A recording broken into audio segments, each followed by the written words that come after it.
C now will discuss about C4 pathway, या फिर हम कह सकते हैं C4 साइकिल। C4 साइकिल इस पाथवे या साइकिल का नाम है Hatch and Slack. Hatch and Slack या हैच स्लैक पाथवे भी कह सकते हैं, because it was given by Hatch Slack. Okay, now see C4 pathway में और C3 साइकिल में क्या डिफरेंस है। C4 pathway as the name indicate, it means कि यहाँ पर फर्स्ट फिक्सेशन प्रोडक्ट हमारा जो बनने वाला होगा वो C4 एसिड होगा। क्या होगा? C4 एसिड की वजह से इसका नाम रख दिया है C4 साइकिल या C4 पाथवे।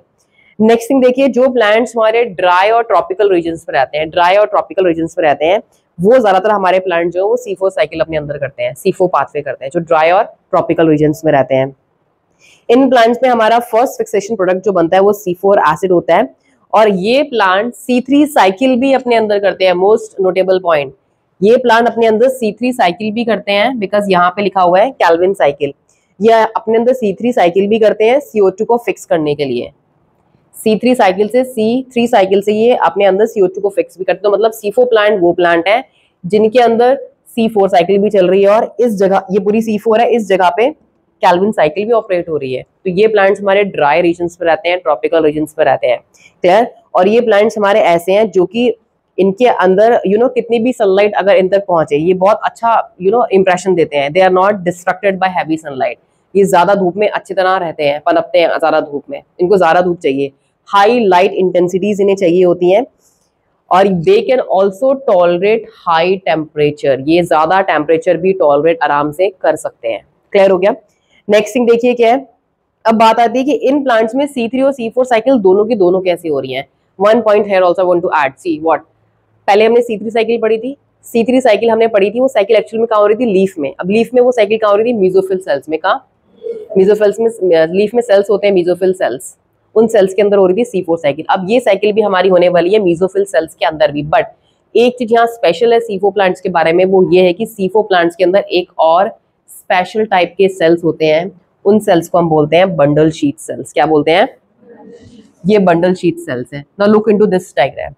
ये स्पेशल फीचर होता है C4 प्लांट्स का। C4 प्लांट्स के अंदर एक ऐसी एनाटॉमी होती है, special anatomy, special designing leaf का, उसे बोलते हैं क्रेन्स एनाटॉमी। क्या बोलते हैं?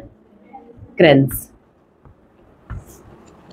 क्रेन्स मतलब होता है रिथ, यहाँ पे लिखा हुआ है WREATH। क्रेन्स मतलब होता है रिथ, रिथ मतलब होता है अरेंजमेंट, या फिर एक सर्कल ऑफ फ्लावर। यहाँ पे आपको लग रहा है कि मैंने एक सर्कल में फ्लावर्स बना दिए हैं।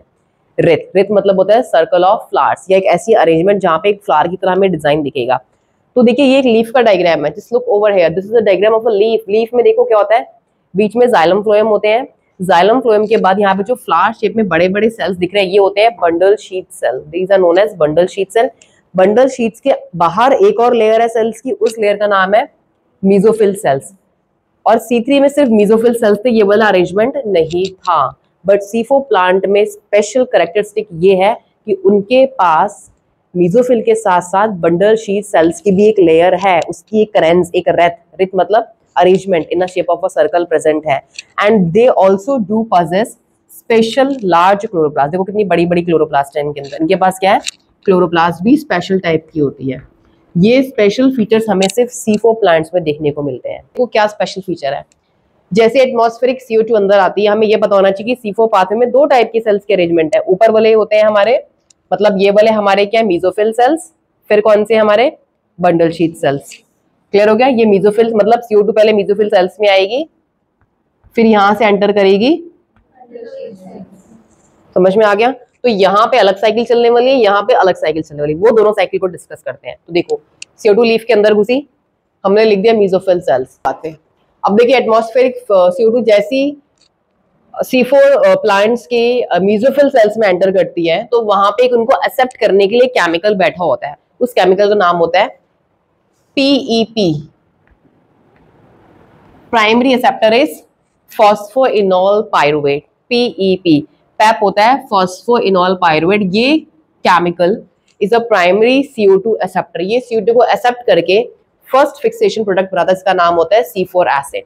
C4 एसिड होता है जिसका नेम है oxalo acetic acid, 4 carbon oxalo acetic acid. तो हमें यहाँ से क्लियर हो गया कि हमारा जो फर्स्ट प्राइमरी एक्सेप्टर है वो है PEP, PEP PEP, phosphoenol pyruvate. Clear हो गया? जो कि एक 3 कार्बन मॉलिक्यूल है। कैसा? ये जरूरी है पता लगना आपको कि 3 कार्बन कौन है, 4 कार्बन कौन है। ये 3 कार्बन केमिकल है, ये CO2 को एक्सेप्ट करके बनाता है 4 कार्बन ऑक्सैलो एसिटिक एसिड। तो मतलब कि हमारा ऑक्सैलो एसिटिक कहाँ बनता है, मेसोफिल सेल में। मतलब यहाँ भी लोकेशन देखो, यहाँ बन गया हमारे, यहाँ क्या बन गया, OAA। क्या बन गया, OAA बन गया। अब OAA हमारा यहाँ से ट्रांसपोर्ट हो रहा है, यहाँ से ट्रांसपोर्ट हो रहा है कौन से सेल्स में, बंडल शीट सेल्स में। जो मैंने आपको बताया स्पेशल टाइप के सेल्स हैं, ये देखो फ्लावर की शेप में। बंडल शीट सेल्स में हमारा C4 एसिड ट्रांसपोर्ट हो गया। जैसे ये ट्रांसपोर्ट हो गया, इसमें से एक CO2 का मॉलिक्यूल निकल गया, तो ये बन गया C3। C4 था, एक CO2 निकल गया, क्या बन गया, C3। इसको बोलते हैं डी कार्बोक्सिलेशन, CO2 का रिमूवल। C4 में से CO2 रिमूव हुई तो डी कार्बोक्सिलेशन हो गया। जैसे ये एक CO2 का मॉलिक्यूल जो निकला है यहाँ पे, वो मॉलिक्यूल एंटर करेगा C3 साइकिल। क्या एंटर करेगा, C3 साइकिल एंटर करेगा और यहाँ पे अपना फिक्सेशन करेगा। क्या करेगा, मतलब here it starts now Calvin cycle, C3 path में हेयर इट स्टार्ट्स, क्लियर। और जो C3 एसिड हमारा बना है वो ट्रांसपोर्ट होकर ऊपर को जाएगा मेसोफिल सेल्स में, और वहां जाके क्या बना देगा, C3 एसिड जो जैसा है वैसे ही बस ट्रांसपोर्ट हो जाएगा ऊपर, ट्रांसपोर्ट हो गया। फिर लास्ट स्टेप हमारा आता है रीजेनरेशन। उसके अंदर से फिर से हमारा primary receptor known as three phosphoenol pyruvate regenerate हो जाएगा, ताकि नेक्स्ट मॉलिक्यूल जो CO2 है उसको पिक करने के लिए, उसको एक्सेप्ट करने के लिए। So it will now act as a primary acceptor of CO2। अब यहाँ पे एक चीज आपको नोट डाउन करनी है, सीधा डिफरेंशिएशन। मेसोफिल सेल्स में बात आती है कि मेसोफिल सेल्स में ये पूरी साइकिल मेसोफिल में क्यों नहीं खत्म हुई, ये सब तो इस एक सेल में भी चल सकता था ना। क्यों जरूरत पड़ी C4 एसिड को एंटर करने के लिए बंडल शीट सेल में, क्यों जरूरत पड़ी, जरूरत इसलिए पड़ी क्योंकि mesophyll cell has no Rubisco enzyme, no ribulose decarboxylase and oxygenase enzyme. इसके बाद रुबिस्को एंजाइम नहीं है, इसलिए इसके पास सिर्फ पैपेज है, तभी तो यहाँ फॉस्फोइनॉल पायरुवेट बना, पैपेज है जिसने कन्वर्ट कर दिया उसको C4 एसिड में। इसलिए हमारा जो सेल है वो एंटर करे कहाँ पे, they have to enter to bundle sheath cell. जबकि बंडल शीट्स में आके उन्होंने क्या करा, CO2 को रिलीज करा। यहाँ से CO2 हमारी जो फिक्स होती है वो C3 से हुई, तो C3 में हमें क्या चाहिए होता है, रुबिस्को। C3 साइकिल में रुबिस्को प्राइमरी था ना हमारा, रुबिस्को एंजाइम यहाँ प्रेजेंट था, तो रुबिस्को एंजाइम की प्रेजेंस की वजह से यहाँ पे हमारा CO2 का फिक्सेशन हो गया।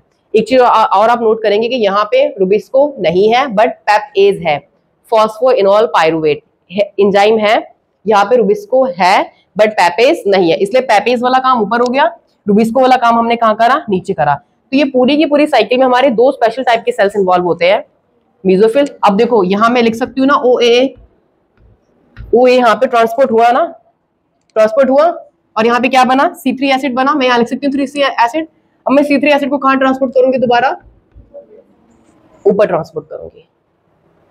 C3 एसिड क्या है यहाँ पे, what is C3 acid over here, C3 carbon कौन सा था हमारा केल्विन साइकिल में, C3 एसिड केल्विन साइकिल में क्या था बताइए, tell the name of C3 acid in Calvin cycle. अभी हमारा क्या बना था, फॉस्फोग्लिसरेट PGA, 3PGA, ये हमारा 3PGA तो है, 3PGA ऊपर ट्रांसपोर्ट हुआ है, क्लियर हो गया। तो ये पूरी की पूरी हमारी जो साइकिल इसे बोलते हैं C4 साइकिल, जो कि हमारी स्पेशली ड्राई ट्रॉपिकल रीजन्स में जो प्लांट रहते हैं उनमें होती है। इसकी कुछ एग्जांपल देख लो, शुगर केन, शुगर केन को इतनी भी सनलाइट मिल जाए कोई प्रॉब्लम नहीं है, ड्राई रीजन में रहता है, ड्राई सॉइल में, इसको ऐसी कोई जरूरत नहीं है।